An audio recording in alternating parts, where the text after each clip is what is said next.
Welcome है अपने ही channel are के इस्लाम एकेडमी पर। आज आपके लिए बहुत ही ज़्यादा खास और फायदेमंद होने वाला क्लास होने वाला है, क्योंकि इस क्लास में हम लोग VBI सब्जेक्टिव करने वाले हैं। अगर ये क्लास आप सब कर लेते हैं तो आपका 25 नंबर पक्का हो जाता है, क्योंकि बच्चे सबको सब्जेक्टिव लिखने में बड़े ही दिक्कत, बड़ी ही परेशानी आती है। आप ये क्लास कर लेते हैं तो आपका 25 नंबर पक्का हो जाएगा। चलिए जल्दी करते हैं बिना लेट किए हुए। उससे पहले अगर चैनल को आप सब्सक्राइब नहीं किए हैं तो चैनल को जरूर सब्सक्राइब कर दीजिएगा और अपने दोस्तों के साथ इस वीडियो को जरूर भेजिएगा ताकि उनका भी फायदा हो सके। आपका तो फायदा होगा ही। चलिए फर्स्ट क्वेश्चन आपके सामने। फरहतुल्लाह बैग और मियां दानी मौलवी साहब के घर क्यों जाते थे? मौलवी साहब के घर क्यों जाते थे? फरहतुल्लाह बैग और मियां दानी मौलवी साहब के घर क्यों जाते थे? जवाब है, देखिए कि फरहतुल्लाह बैग और मियां दानी मौलवी नजीर अहमद के यहाँ तालीम हासिल करने के लिए जाते थे। क्या करने के लिए जाते थे? मौलवी साहब के घर, नजीर अहमद के घर तालीम हासिल करने के लिए जाते थे। अब देखिए आगे क्या है कि उस जमाने में ये रिवायत थी कि अमूमन तलबा उस्ताद के घर पर तालीम हासिल करने के लिए जाते थे। देखिए पहले उस समय ऐसा था कि बच्चे जो है टीचर के घर जाया करते थे पढ़ने के लिए, लेकिन अभी का दौर देखते हैं ना, अभी टीचर बच्चे के घर जा चले जाते हैं। इसी वजह से पहले का ये रिवायत चलता था कि बच्चा जो है उस्ताद के पास जाए और टीचर के पास जाए, तालीम अगर हासिल करना है तो बच्चा जाएगा। अब ये दौर कैसा आ गया है कि टीचर खुद चले जाता है बच्चे के घर। ये तो निहायत गमगीन बात है। लेकिन उस जमाने में ऐसा नहीं हुआ करता था। उस जमाने में जो है बच्चे अमूमन तलबा जो स्टूडेंट है वो उस्ताद के घर जाते थे। क्या करने के लिए जाते थे? तो तालीम हासिल करने के लिए जाते थे। अगला है कि दूसरी बात यह भी थी कि अभी के ज़माने में इस तरह की ज़माने मदरसे, कॉलेज और बाज़ाब्ता इंतज़ाम नहीं था। और दूसरी बात यह भी थी कि पहले ज़माने में जो है कॉलेज नहीं हुआ करता था, स्कूल नहीं हुआ करता था। अगर होता भी था तो बहुत दूर दूर हुआ करता था। तो गांव का जो बच्चा होता था, जो स्टूडेंट होते थे, वो सब जो है जा नहीं पाते थे। तो वो क्या करते थे, तो किसी टीचर के जो है पास उनके घर पर ही जाकर पढ़ लिया करता था। अभी के दौरान देखिए कितना आपको कॉलेज मिल जाएगा, स्कूल मिल जाएगा, जो है प्राइमरी स्कूल मिल जाएगा, आपको मिडिल स्कूल मिल जाएगा, बगल बगल में ही मिल जाता है। और जो है प्राइवेट तो स्कूल इतना हो गया है कि बच्चे कम पढ़ रहे हैं। ठीक है, पहले जमाने में नहीं हुआ करता था। अगर आ गया ऐसा कि फरहतुल्लाह बैग और मियां दानी जो है मौलवी साहब के घर क्यों जाते थे, तो आप लिख दीजिएगा फरहतुल्लाह बैग और मियां दानी मौलवी साहब के घर इस तालीम हासिल करने के लिए जाते थे, क्योंकि उस जमाने में यही रिवायत थी। उस्ताद बच्चे के घर नहीं आया करते थे, और बल्कि बच्चा जो है टीचर के घर जाया करते थे पढ़ने के लिए। और दूसरी ये भी बात थी कि पहले ज़माने में स्कूल और कॉलेज बहुत कम हुआ करता था, इसलिए जो है बच्चे उनके घर जाते थे। दूसरा सवाल है कि मौलवी साहब अपने शागिर्दों से क्यों गुस्सा हो गए थे? मौलवी साहब अपने शागिर्द यानी अपने ही स्टूडेंट से गुस्सा क्यों हो गए थे? तो जवाब है, देखिए कि मौलवी नजीर अहमद दर्स के दौरान, मतलब दर्स का मतलब होता है क्लास के दौरान, दर्स के दौरान अपने शागिर्दों से अपने किताब की इमारत पढ़वा कर सुनते थे, लेकिन उन शागिर्दों ने इमारत पढ़ने में गलती कर बैठे और मौलवी नजीर अहमद इमारत गलत पढ़ने को नाकाबिल माना जुर्म करार देते थे। और उस दिन तो उनके शागिर्दों ने एराब की कुछ ज्यादा ही गलतियां कर बैठे, इसलिए मौलवी साहब अपने शागिर्दों से गुस्सा हो गए थे। अब देखिए समझिए इसमें क्या कहा कि मौलवी साहब क्या होता था, पहले कोई भी शागिर्द आता था, कोई भी स्टूडेंट आता था उनके पास घर पढ़ने के लिए, तो वो क्या उसका तरतीब ये था कि वो पहले क्या करता था, बच्चे से जो है ना इमारत पढ़ते थे। इमारत का मतलब पहले उससे स्टडी करवाते थे, पहले उससे पढ़वाते थे, उनसे पढ़वाते थे, फिर वो माना उसका बताते थे, ये फला इनका माना ये है, इसका माना ये है, इसका माना ये है, ऐसे बताते थे। तो उसका ये रूल था ऐसे ही कि बच्चों को पहले स्टडी करवाते थे, फिर वो जो है अपने शागिर्दों को समझाते थे। तो उस दिन जो है मियां दानिया और फरहतुल्लाह बैग जो उसके घर गए तो क्या किए कि उसको पढ़वाए, और पढ़ने के दौरान उनके शागिर्द यानी उनके स्टूडेंट इतना ही गलती कर बैठे, और मौलवी साहब को गलती से बहुत उसको ये होता था कि जो बच्चा गलती करता है वो नाकाबिल है, यानी ये बच्चा नाकाम है, ये कुछ कर नहीं सकता है। और उसके बाद क्या हुआ कि उस दिन तो हद हो गया, मतलब कुछ ज्यादा ही ने इन लोग जो है ना एराफ का गलती कर दिए थे। किस चीज का गलती किए थे? इन लोग कुछ ज्यादा ही एराफ का गलती कर दिया था। एराफ का मतलब होता है जबर जेर पेश, यानी जबर जेर का बहुत ही ज्यादा इन लोग क्या कर दिया था, गलती कर बैठा था। तो मौलवी साहब को बहुत ही ज्यादा इन पर क्या हो गया था, गुस्सा आ गया था। तो एराफ का गलती, अगर आपसे पूछा जाए कि फरहतुल्लाह बैग को जो है शेर खानी में किस तरह की जो है गलती करते थे, तो वो एराफ का करता था, यानी जबर जेर पेश वाला उनको वो जो है गलती करते थे। तो ऑप्शन देखिए ये सही हो जाएगा। चलिए अगला है सवाल नंबर 3 आपके सामने। सवाल नंबर 3 है, देखिए ये क्वेश्चन जो है ना पूछा जाता है, इसलिए ये क्लास आपके लिए मैं कहता हूँ कि बहुत ही जरूरी है, क्योंकि मिट्टी का तेल इंसान का शरीके गम कैसे है। यानी मतलब कह रहा है, पहले क्वेश्चन को समझिए। क्वेश्चन क्या कह रहा है कि मिट्टी का तेल, जो मिट्टी का तेल होता है, जैसे गांव देहात में क्या कहते हैं इसको, किरासन का तेल है ना, तो मिट्टी का तेल इंसान का शरीके गम कैसे है। यानी मतलब इसका कहने का मतलब है कि मिट्टी का जो तेल है ये इंसान के शरीक का मतलब उसका गम में कैसे है। आप जवाब सुनिए इसका क्या है।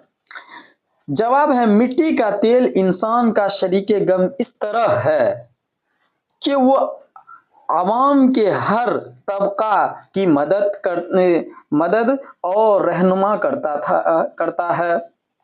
जैसे वो गरीब तलबा को अपनी रोशनी में सबक याद करवाता है और बूढ़ों को ठोकरों से बचाता है, इसी तेल की रोशनी से चोर को चोरी करने में मदद करती है, और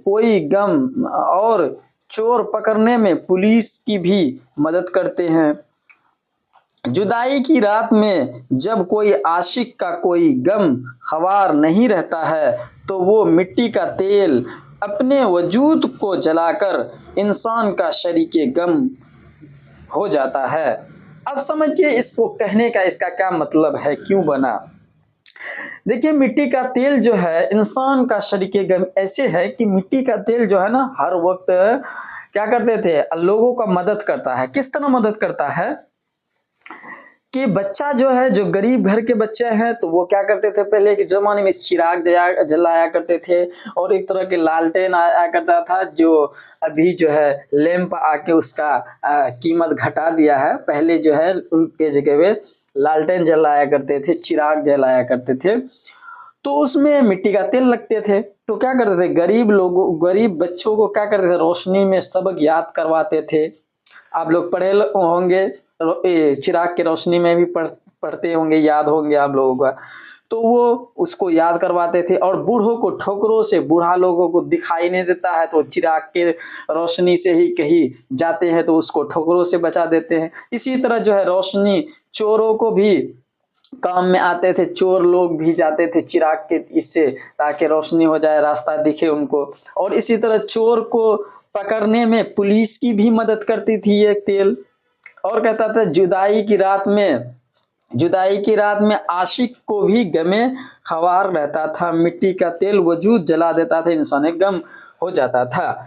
तो कह रहा है कि जब आशिक कोई गम हो जाता है पूरा, किसी प्रकार की कोई छोड़ के चले जाता है उसको, तो वो क्या करता था, क्या होता है, बाद में वो अकेला हो जाता है, तो वो क्या चिराग जलाया करता रोशनी, क्योंकि अंधेरे में अच्छा नहीं लगेगा आशिक को। आप समझते हैं आशिक के गम कैसे होता है। तो आशिक को तो ऐसा अच्छा लगेगा नहीं, तो क्या करता था, आशिक लोग चिराग जला देता था, उसी के रोशनी को देख रहा है, तो वो बेचारा भी जल रहा है पूरी तरह जल रहा चिराग। तो उसका शरीक बना कि नहीं, कोई उसका दोस्त नहीं है, क्योंकि वो मासूम बैठा हुआ है, वहां कोई काम उसका नहीं आ रहा, तो ये चिराग उसका साथी बन गया है। तो यही है कि इंसान का शरीक गम ये तेल बन गया है। चलिए क्वेश्चन नंबर 4 है کہ مٹی کی بیچارگی اور ذلت پر کیوں ترس آتا ہے. یعنی کہہ رہا ہے مٹی کی تیل بیچارگی اور ذلت مطلب کہ بے عزتی پر کیوں ہم کو ترس آتا ہے. چلیے پڑھتے ہیں. کہہ رہا ہے جواب ہے کہ اللہ تعالیٰ نے اس دنیا میں 4 بنیادی عناصر پیدا کیے ہیں: آگ، ہوا، پانی اور مٹی.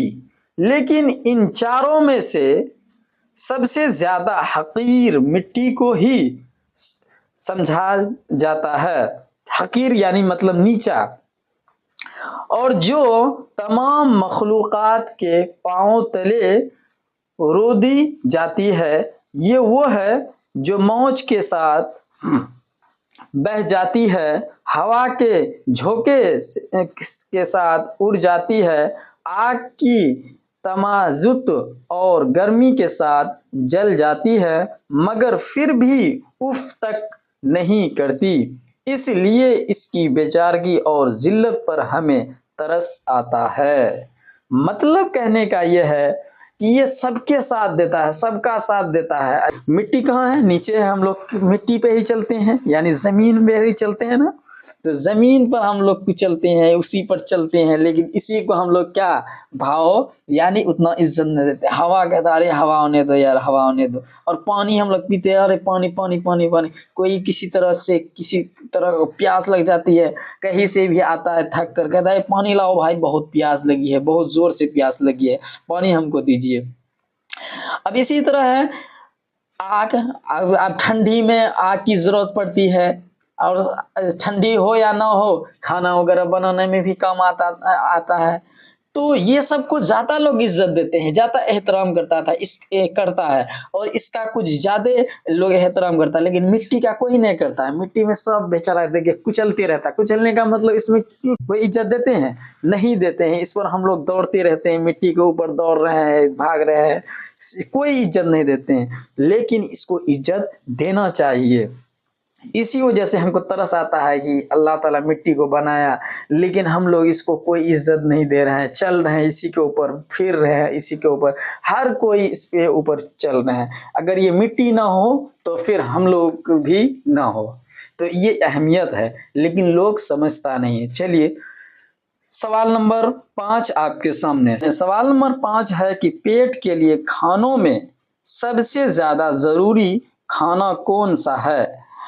اس کے متعلق سید سلیمان ندوی صاحب کے اخلاق کے خیالات کا واضح کیجیے. یعنی کہہ رہا ہے کہ پیٹ ہم لوگ جو کھانا وغیرہ کھاتے ہیں، اس کے لیے ضروری سب سے زیادہ ضروری کھانا کون سا ہے، اور اس کے متعلق یعنی اس کے تعلق سے جو ہے سید سلیمان ندوی صاحب کا خیال کیا ہے، اس کو واضح کرنے کا ہے. چلیے سید سلیمان ندوی صاحب کیا کہا ہے اس کو دیکھتے ہیں. جواب ہے پیٹ کے لیے کھانوں میں سب سے زیادہ ضروری کھانا کون سا ہے؟ اس سلسلے میں مختلف لوگوں نے یعنی بہت سارے لوگوں نے جواب دیا. مختلف ہو سکتا ہے یعنی الگ الگ طرح سے ہو سکتا ہے. اس لیے سبھی لوگوں کے تجربات یعنی خیالات کھانے کے سلسلے میں یکساں نہیں ہوتے ہیں. جہاں تک سید سلیمان ندوی کی بات ہے تو اس سلسلے میں ان کا خیال یہ ہے کہ پیٹ کے لیے کھانوں میں سب سے زیادہ ضروری کھانا ناشتہ ہے. دیکھیے اس کا کہنا ہے، بہت سارے لوگوں کیا کہا کہ کھانوں میں الگ طرح کے جو ہے خیالات ظاہر کیے، ہر کوئی الگ الگ تجربات کیے کہ کھانے کے سلسلے میں یہ ہے وہ ہے، مطلب الگ الگ سبھی جو ہے الگ الگ طریقے سے کھانے کے لیے کہا. لیکن یہاں آپ سے کیا پوچھا ہے کہ سید سلیمان ندوی صاحب کا خیالات واضح کیا ہے، سید سلیمان ندوی صاحب کیا کیے ہیں. تو دیکھیے کیا کہہ رہا ہے. سید سلیمان ندوی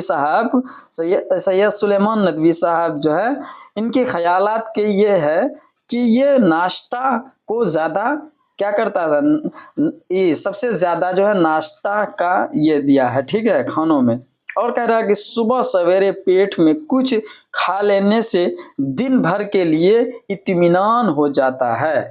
और कह रहा है कि सुबह जब लोग पहले, क्योंकि पूरी रात लोग भूखे रह जाते हैं, सो जाते हैं, तो बहुत देर तक, कम से कम लोग 8 घंटा 9 घंटा तो सोता ही है, और उससे पहले भी खाना लोग खा लेता है।